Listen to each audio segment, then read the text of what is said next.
And as far as this car,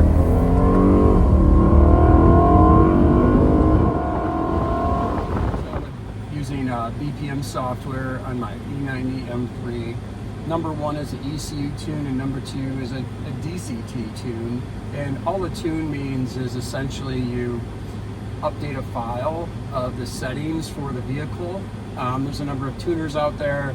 I was looking at really two, Dynan, who does a lot of BMW kind of add-on aftermarket tweaking, tuning, and then BPM, who is an independent kind of tuner. They've done a lot of BMW M cars over the years, and felt like they would actually offer more, even though they were slightly more money, I'd actually get more out of it, and I can explain why.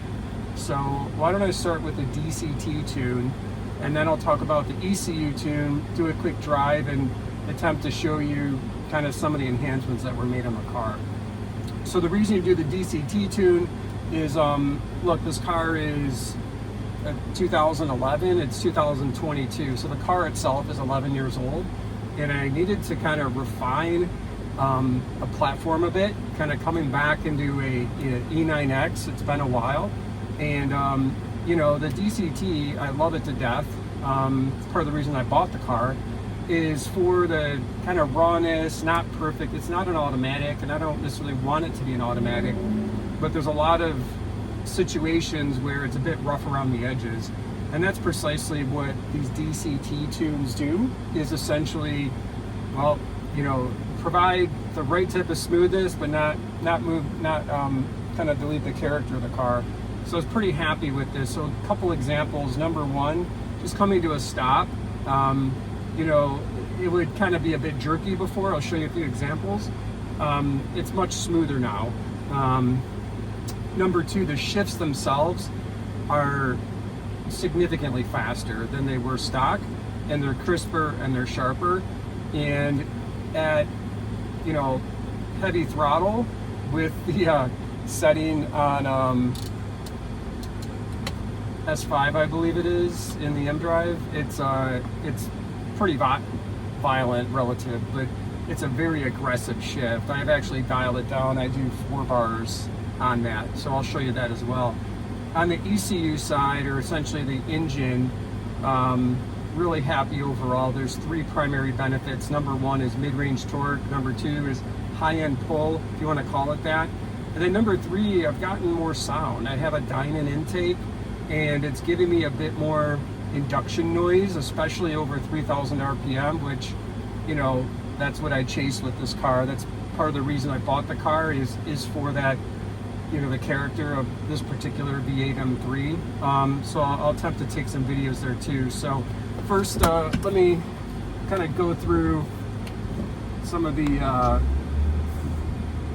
you know, the DCT, it starts out a lot smoother, which is great. It's still, you know, it's still a dual clutch, so it doesn't lose the character, but it's just again, kind of rough run, smooths out the edges is kind of what I would call it. So the next is low end torque. Certainly pick up some of that, like I mentioned, and you can, I don't know if you probably can tell in the video, but the shift, I've actually back it down to a 4 because it's very aggressive, which is great because sometimes you want that. Or induction noise, that's a quick example, but I'll kind of go up an incline here where throttle blips become more aggressive, so that's really good. So the mid-range kind of increase in torque is evident. Throttle blips a bit louder, which is nice.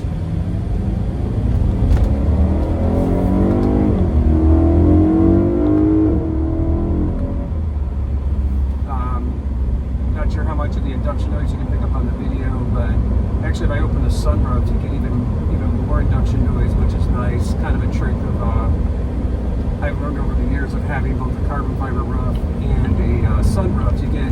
If you leave the windows up and you open the sunroof, pull it back, you actually get more induction noise kind of coming through, which is great. And I kind of feel like the sedan gets a bit more induction noise than the coupe. Not sure for whatever reason. So that's been a nice benefit as well. All right, so the DCT takeoff smoother. Come to a stop here, show you it's a bit smoother there, and then the shifts are faster. So all the way around, it's basically better. And it's just, even during, when the car is cold and you start it, you kind of feel like it's just smoother to engage. Reverse engages faster. So on a scale of 1 to 10, I give it like an 8 or a 9. It really is. It doesn't transform the car, right? But it's definitely a must-have. Especially if you, at a minimum, I would do the DCT update, because again, it's at least a 10-year-old platform. I think likely the Dynan or the BPM would be probably pretty similar for DCT only. But since I was doing the ECU, I decided to do both together, kind of as a package. Because BPM and the ECU, they do the latest BMW software update, plus they do updates in other areas. And I would think if you're going to do a tune, you kind of want to stick, to do both. So, like if I go up this hill, the car pulls a lot harder, and the traction control will kick in too, which I would never do that before.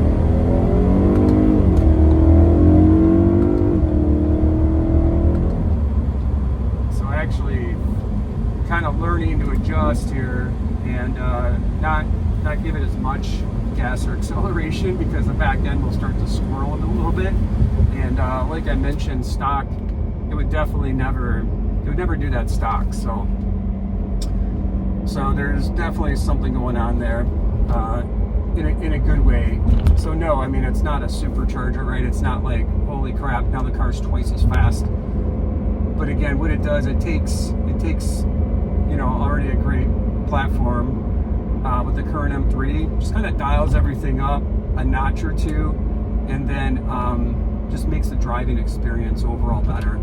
And if you compare spending, money on a tune versus cosmetic, I mean, of course, everybody wants them both, but I kind of lean towards the tune, because you get a better driving experience. And cosmetic stuff, I've done a little bit of it, but I mean, if you can get a better driving experience, to me, I would, that's kind of my priority. So the last thing I would say is I added the Servtronic enhancements, and I'm pretty happy with that as well. I mean, part of what I love about this platform is the driving feel of the car, and I would break that into a couple areas. Number one is the size of this car is fantastic, especially in a sedan, because it feels compressed relative to the later versions of BMW 3 Series or M3s, where they're just getting so flippin' big. It's kind of apples and oranges. I'm not going to compare which one's better, but I'll just say, sitting in this car, it really feels more intimate. And then the hydraulic steering is incredible. It gives so much feedback. There's just so much character. So then to add the BPM tweak on top of it was really good. The whole car feels a bit more kind of flat and firm when driving. It's a bit heavier, like when I turn. On center is about the same. Actually, I should have called out. You could see when I came to a stop, the DCT, just, there was no abruptness. It just kind of shiftly took, smoothly took care of itself. Even though I'm in manual mode, I drive in manual mode probably 99.9% of the time in the car. As like an old manual guy, I'm just kind of used to it. And the automatic mode, it's kind of disappointing, because on the highway it's fine, but around town, like BMW has a great sport mode, like in the standard 3 Series, and this car is either manual mode or MPG mode. Like it goes to 7th gear as fast as it can. It's really not like a sporty or engaging transmission in automatic at all. That would be awesome if someone was able to come up with like a sport mode for the SMG, because like you'd be able to keep it in automatic and actually have some fun. which BMW does a really nice job in their other cars. Anyway, mid-range torque, definitely feel it. I mean, the car just pulls so much better. And I would say I've had to adjust my driving style, like I said. And the combo of the ECU and the DCT tune is certainly significant. So not a great area to do some pulls here, but you probably pick up on the induction noise is really happy with it at this point, with the dyno intake and with the BPM.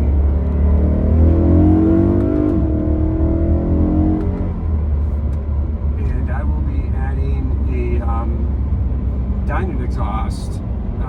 So I'll keep this video, and then I'll take kind of the same rev range driving style with the dyno rear muffler, and that'll be a good comparison. I'm looking forward to that. So really wrapping up the BPM tune, I'm happy with it. Scale of 1 to 10, I give it, like an 8 or a 9 in terms of ROI value.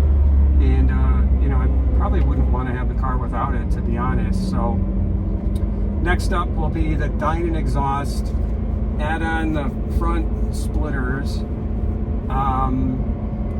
and really that's it. So I'm kind of wrapping up all the different modifications that I've done on the car, and I'll do another full video of my impressions coming back to an E9X after a 7-year hiatus, and then I'll go from there.